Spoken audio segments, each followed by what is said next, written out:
How can we show music in a space that is beautiful and one of the most important spaces to show art in Berlin, but that has almost none of the features of a concert hall or an opera house? This belief in the cross-pollination of disciplines between music, architecture, visual art has been really at the heart of this entire project we call modernism. But more specifically, it's also really been part of the DNA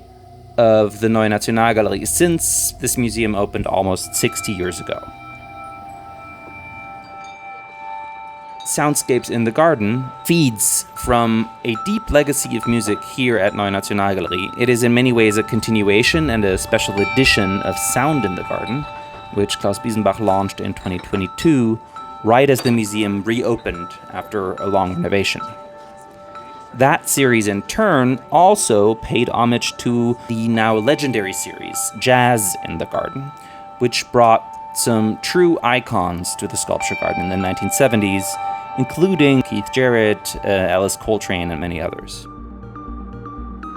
D&B Soundscape could really help us address some of the many issues we were facing in planning a music series in a truly special and beautiful, but also highly demanding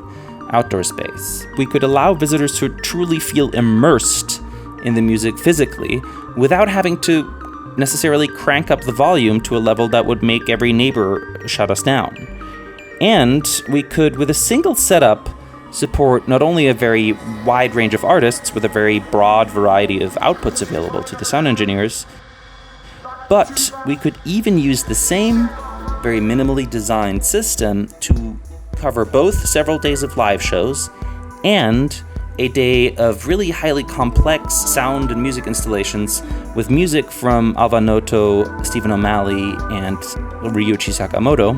that was made specifically for something that also shared the space with Soundscapes in the Garden, namely a fog sculpture by the Japanese artist Fujiko Nakaya. And to me, the idea that this system could cover all of this and withstand the presence of a salt fog sculpture and make it all work together was really a magical thing. With the help of D&B Soundscape, we were able to